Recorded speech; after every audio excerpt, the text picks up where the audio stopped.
Le 21 mai 2025, un convoi entra Ouagadougou et la routine bascule. Environ 6 milliards de francs. CFA, convertis en blindés, drones et communications modernes pour les VDP, ne décrivent pas une simple livraison. Ils promettent de mieux voir, de mieux se parler et de mieux survivre aux embuscades et aux engins explosifs improvisés, grâce aux renseignements en temps réel et à des décisions plus rapides, pendant que fierté et peur cohabitent dans la même rue. Que change ce seuil sous Ibrahim Traoré pour la sécurité, l'autonomie et la vie ordinaire si les partenaires ont aussi leurs intérêts? Ce n'est que le premier verrou. Ce récit avance une promesse simple et mesurable: partir d'un fait précis, puis suivre ses effets en chaîne, sans extrapoler au-delà de ce que les éléments disponibles permettent d'affirmer. L'intérêt pour le public est direct: comprendre ce que cette bascule change concrètement, ici et maintenant, plutôt que d'additionner des slogans ou des positions de principe.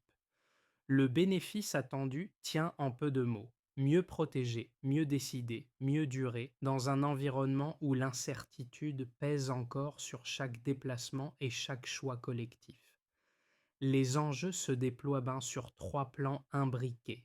D'abord la sécurité, avec l'objectif affiché de réduire la vulnérabilité face aux embuscades et aux engins explosifs improvisés, et de raccourcir le délai entre un signal et une décision.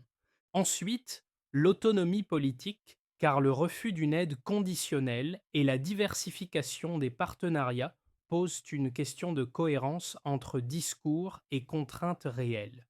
Enfin, la vie ordinaire, où la fierté visible coexiste avec une peur héritée d'années d'insécurité, renforçant l'exigence de résultats tangibles. Environ 6 milliards de francs CFA, livrés le 21 mai 2025, suffisent à installer un avant-après assumé. En une journée, le convoi transforme une scène ordinaire en seuil stratégique où la capacité affichée devient un message autant qu'un outil. Le contexte est celui d'une guerre asymétrique décrite comme structurante. Les embuscades et les engins explosifs improvisés imposent un rythme dicté par l'adversaire, surtout sur des axes où la surprise fait la différence. Avant cette date, le récit évoque une posture contrainte: détection lacunaire, communication fragmentée, décision souvent tardive. Après, l'équipement remis aux volontaires pour la patrie est présenté comme une réponse systémique, pensée pour réduire l'aléatoire plutôt que promettre l'invulnérabilité. Nos trois composantes s'imbriquent. Les blindés apportent d'abord une protection accrue contre mines et attaques, permettant de maintenir des déplacements là où l'arrêt ou le détour s'imposait. Les drones introduisent ensuite un changement d'échelle, non par la puissance, mais par la production de renseignements en temps réel et la réduction du délai entre détection et décision. Les communications modernisées ferment enfin la boucle en reliant les unités et en fluidifiant la coordination. Dans cette mise en scène, Ibrahim Traoré s'insère comme ancrage politique d'une volonté affichée d'initiative. Le convoi n'est pas humanitaire, il est revendiqué comme un choix. La question ouverte demeure: comment transformer ce seuil technique en effet durable sans déplacer simplement la contrainte? Le récit avance avec un duo fonctionnel plutôt qu'un héros unique. D'un côté, le volontaire VDP sur le terrain, exposé à la fatigue, à l'incertitude et à la menace constante des embuscades. De l'autre, l'unité reliée au reste du dispositif, celle qui capte, transmet et coordonne. Ensemble, ils incarnent ce que l'arrivée de blindés, de drones et de communications modernes est censée transformer au-delà de l'image du convoi. Un premier impact se lit dans la survie immédiate. Sur des axes décrits comme à haut risque, un véhicule mieux protégé ne gagne pas la guerre, mais il réduit la part d'aléatoire. La protection contre mines et attaques devient un outil de continuité. Avancer, évacuer, tenir une position plus longtemps là où la vulnérabilité imposait l'arrêt ou le détour. Ce gain est modeste, mais il est concret. Un second effet touche la réactivité. La surveillance aérienne et la transmission fluidifiée raccourcissent le temps entre un signal faible et une décision opérationnelle. Le texte insiste sur le renseignement en temps réel et sur une coordination plus lisible qui limite les angles morts et atténue l'effet de surprise. L'amélioration n'est pas spectaculaire, elle est cumulative. Enfin, un impact moins matériel apparaît, le moral. L'équipement est décrit comme une confiance transférée autant qu'une capacité technique. Voir, se parler et se déplacer avec moins d'incertitude change la posture sans effacer le risque. Sous la ligne politique portée par Ibrahim Traoré, cet impact précoce se résume en peu de mots. Réduire l'imprévu change déjà la donne. Le déclenchement tient à un contraste mis en scène. Avant le 21 mai 2025, le récit décrit une posture largement réactive, marquée par des outils limités et une défense souvent contrainte par l'initiative adverse. Les routes dangereuses, les embuscades et les engins explosifs improvisés imposaient un tempo subi. Puis vient l'entrée du convoi à Ouagadougou, visible, concentré, assumé.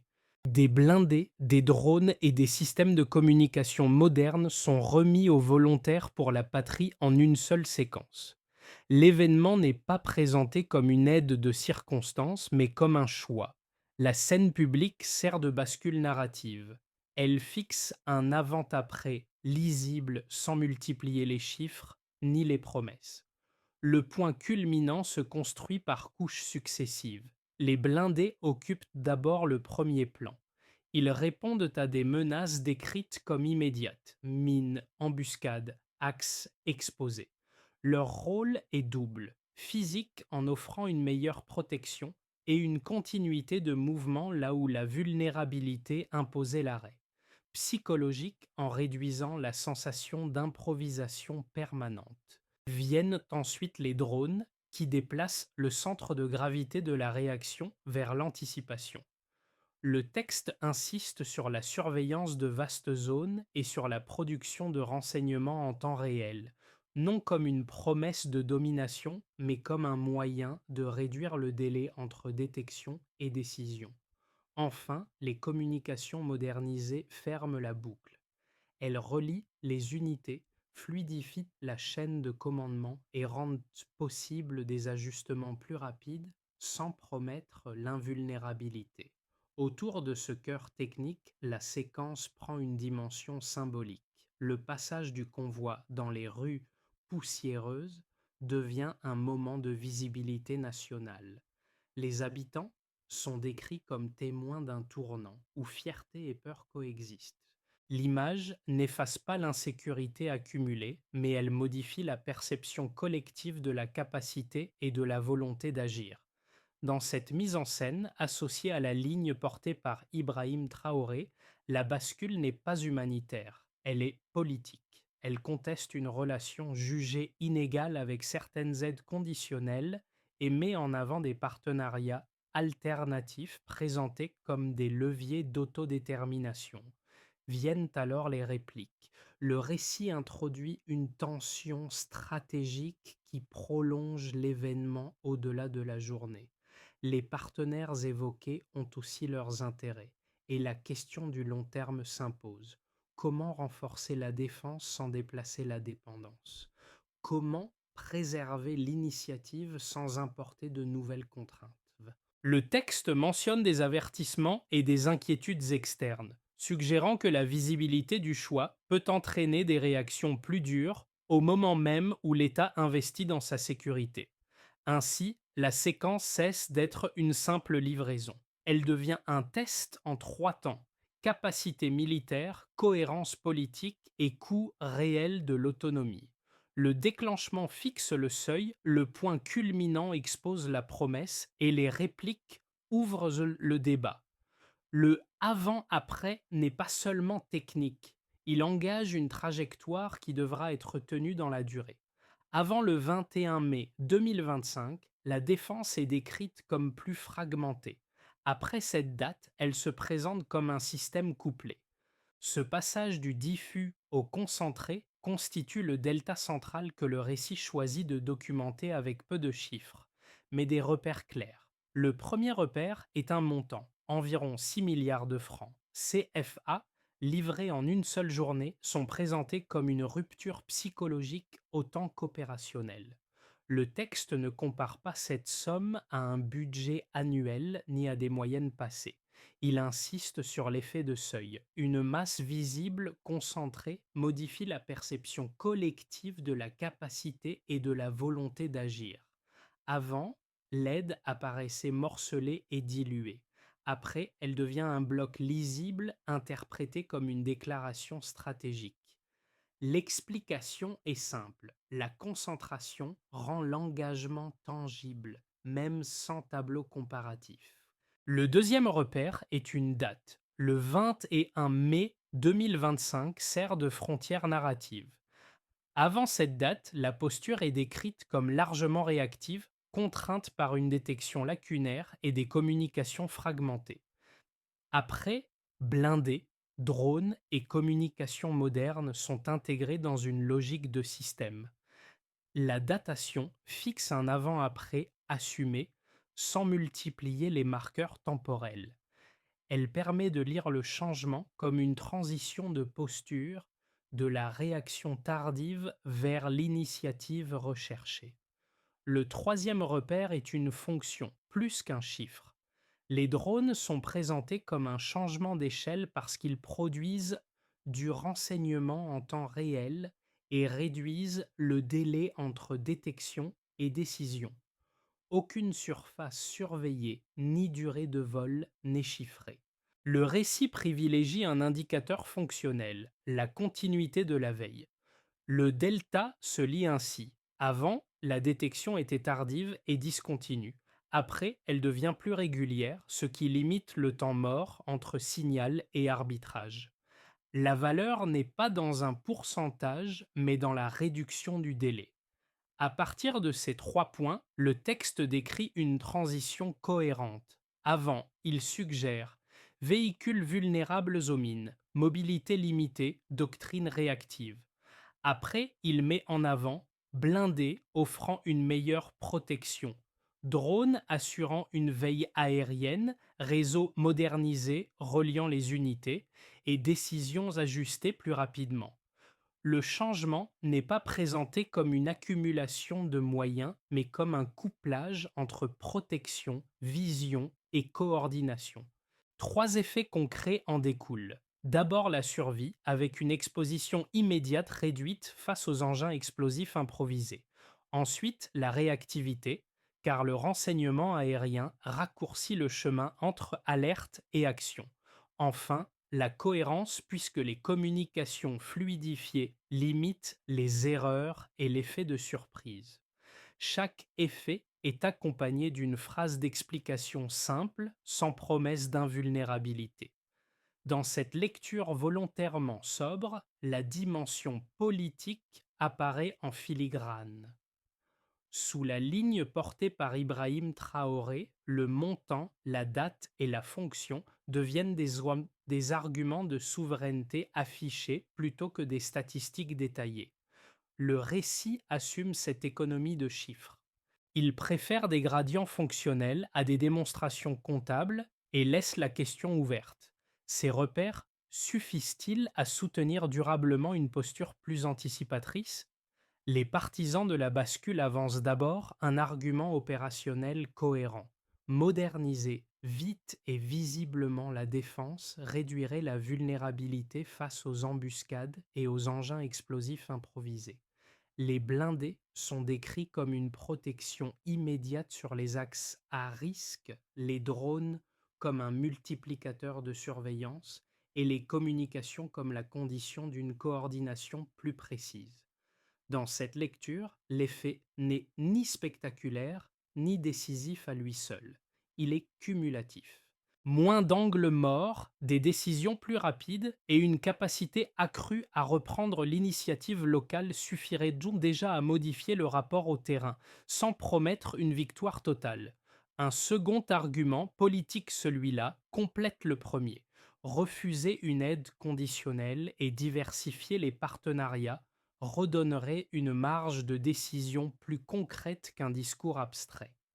Le convoi devient un signal lisible adressé à la fois à l'intérieur et à l'extérieur.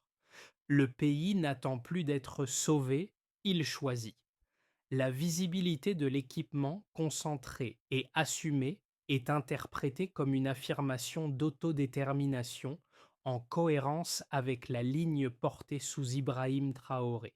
Là encore, l'argument ne promet pas l'indépendance totale, mais une latitude accrue dans la conduite des choix. Les critiques peuvent toutefois être formulées avec la même rigueur. Un premier point concerne le déplacement de la dépendance. Remplacer des appuis occidentaux par des partenariats russes ou chinois risque de changer de tuteur sans supprimer la contrainte. Le texte reconnaît que ces partenaires poursuivent aussi des intérêts stratégiques et que l'absence de conditions affichées n'équivaut pas à une neutralité durable. Un second point touche aux réactions extérieures. Une reconfiguration rapide et visible peut provoquer des avertissements, des pressions, voire des mesures plus dures, au moment même où l'État investit massivement dans sa défense. Le gain sécuritaire potentiel pourrait alors s'accompagner d'un coût diplomatique et économique non négligeable. La réponse la plus fidèle au récit n'est pas de trancher, mais de poser une condition centrale. L'autonomie militaire n'est un progrès que si elle s'accompagne d'un contrôle interne solide. Maintenance, formation, financement et arbitrage politique.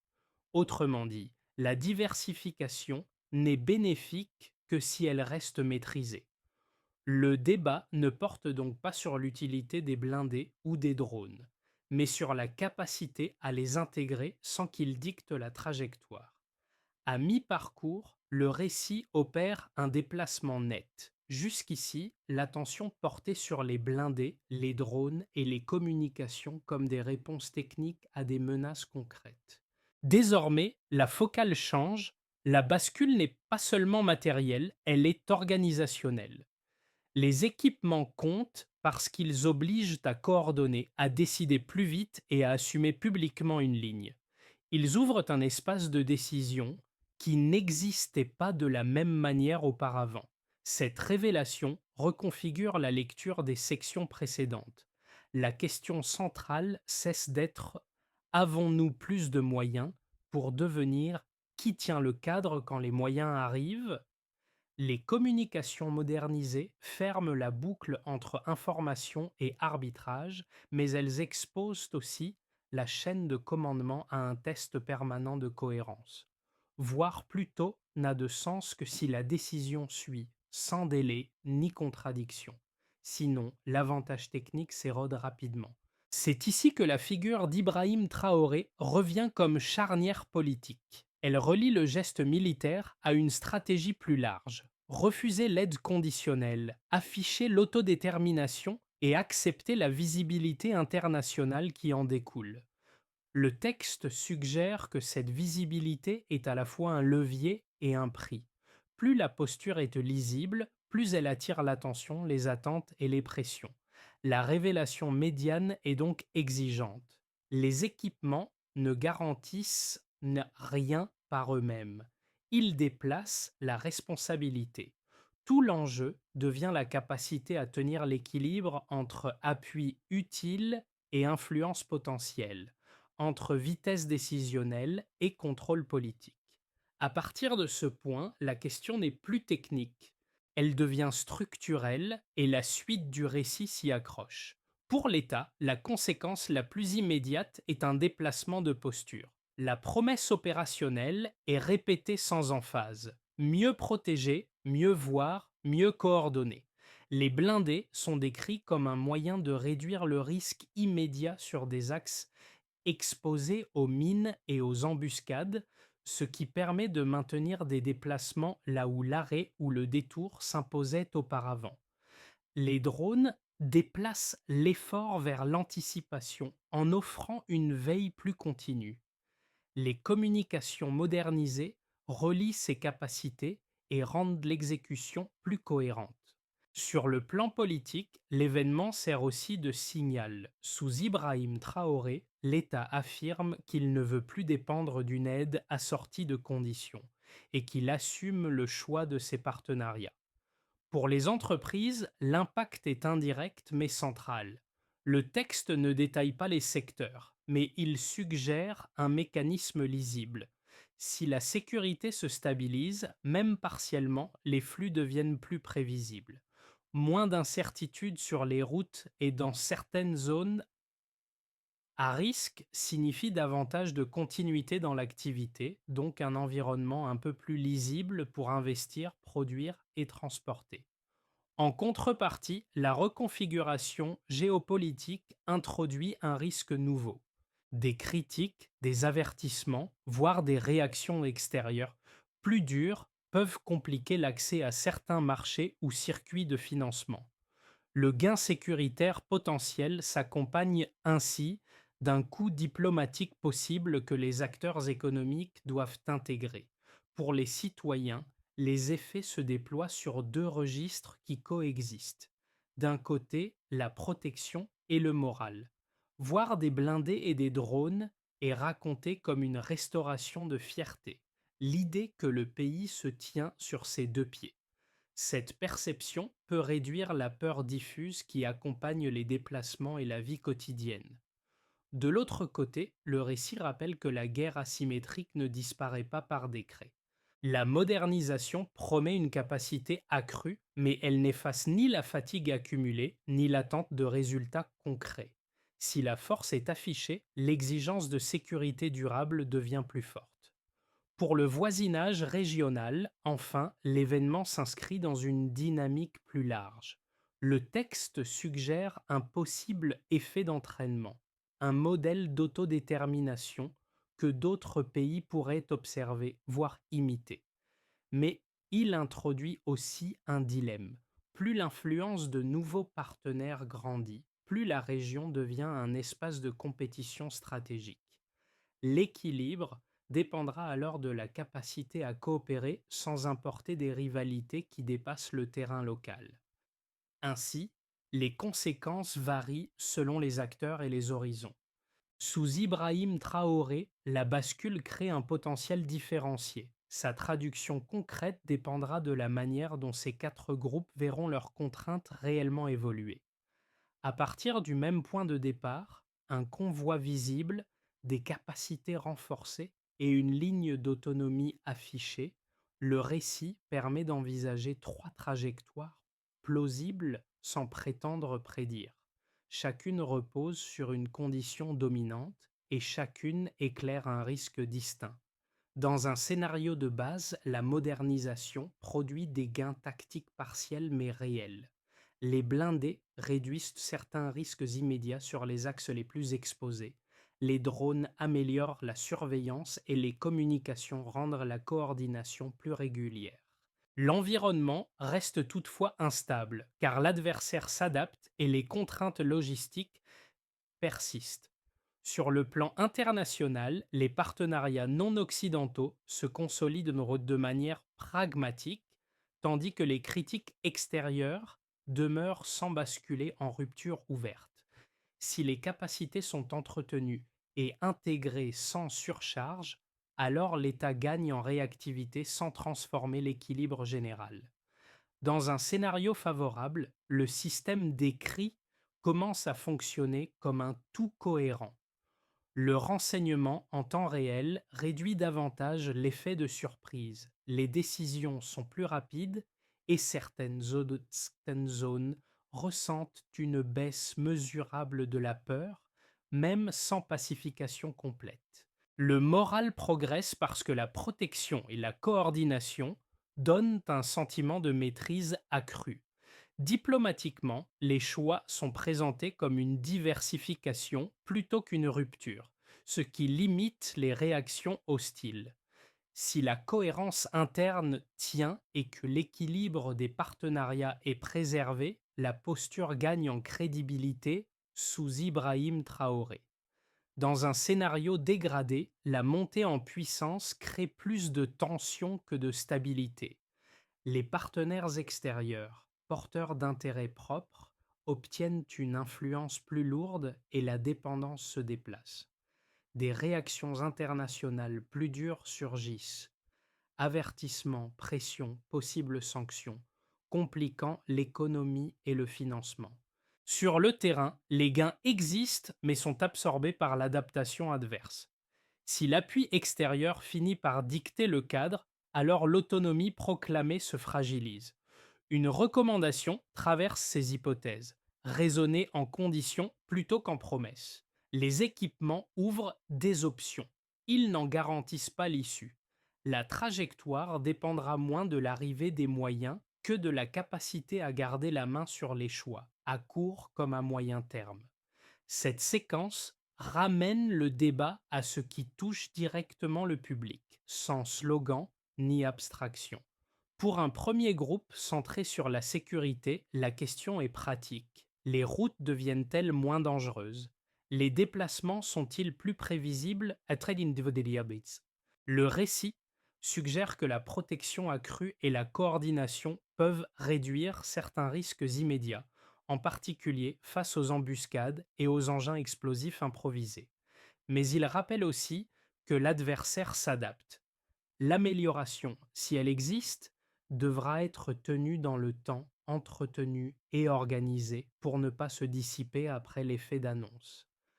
Un deuxième groupe, plus attentif aux dépendances, regarde au-delà du terrain. Refuser une aide conditionnelle peut libérer une marge de décision, mais un nouveau partenariat peut aussi peser autrement. La question devient alors politique et économique. Les choix extérieurs renforcent-ils réellement la capacité à décider ou déplacent-ils la contrainte vers d'autres leviers? Sous Ibrahim Traoré, cette interrogation prend une dimension concrète, car ses effets se répercutent sur l'économie, sur les services et sur la stabilité intérieure. Un troisième groupe cherche un sens collectif. La scène du convoi sert de miroir.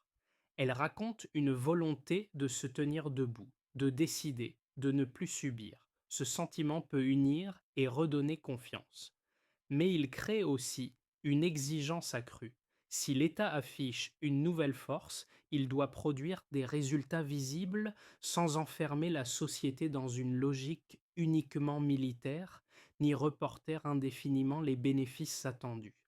Deux pistes d'attention émergent sans recette miracle. D'abord, observer les effets concrets plutôt que les proclamations en distinguant ce qui change réellement sur le terrain de ce qui relève du discours. Ensuite, garder une question simple Zli en tête. Les décisions prises aujourd'hui rendent-elles le quotidien plus respirable ou déplacent-elles les tensions à demain? Une feuille de route crédible telle qu'elle se dégage du récit ne promet pas un résultat final. Elle organise un test dans le temps. Elle relie sécurité immédiate, autonomie durable et équilibre des partenariats sans ajouter de faits nouveaux. Quatre étapes apparaissent, chacune lisible à travers des signes simples. À court terme, l'enjeu est de stabiliser l'usage des équipements comme un système. Blindés, drones et communication doivent fonctionner ensemble avec des rôles clairs du terrain au commandement. Les critères sont concrets. Continuité des liaisons, cohérence des ordres, réduction des erreurs de transmission. L'objectif n'est pas l'intensité des opérations, mais la fiabilité quotidienne. Dans le même mouvement, il faut raccourcir la chaîne renseignement-décision. Le texte insiste sur le temps réel. Relier surveillance aérienne, centre de décision locaux et unité au sol doit produire un indicateur lisible, moins de délai entre détection et réaction. Si ce délai baisse durablement, la posture anticipatrice devient tangible. À moyen terme, la priorité est la mobilité et la survie. La protection contre mines et embuscades constitue le bénéfice attendu des blindés. Les signes à suivre sont pratiques. Capacité à maintenir les déplacements sur les axes à risque, continuité des opérations, confiance opérationnelle accrue des forces et des volontaires, VDP. En parallèle, les partenariats doivent être encadrés. Le critère n'est pas l'alignement, mais l'équilibre. Accord perçu comme réversible, capacité à refuser des exigences incompatibles avec la souveraineté et limitation des coûts diplomatiques. Sous Ibrahim Traoré, cette feuille de route pose une condition finale. Si les outils renforcent la décision sans capturer la politique, l'autonomie progresse. S'ils dictent le cadre, la promesse se vide. On revient alors à l'image initiale, simple et parlante.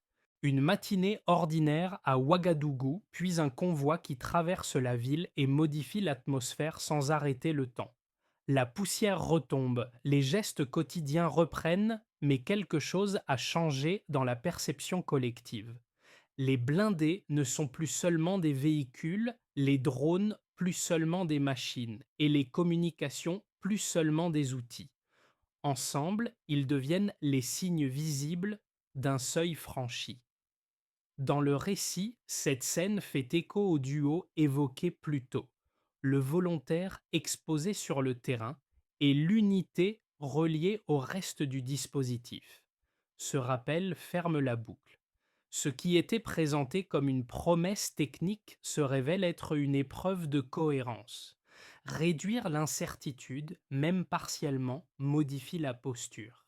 Mais tenir cette réduction dans la durée exige autre chose que des images fortes. C'est ici que la figure d'Ibrahim Traoré prend une résonance particulière. Elle n'est pas convoquée comme un slogan, mais comme le symbole d'un pari politique risqué. Affirmer l'autodétermination sans simplement déplacer la dépendance. Le texte ne célèbre pas une victoire acquise. Il insiste sur la fragilité du moment, sur l'idée qu'un seuil peut consolider une trajectoire ou la fragiliser selon les choix qui suivent. La phrase qui s'impose est volontairement sobre. L'autonomie se prouve par la durée.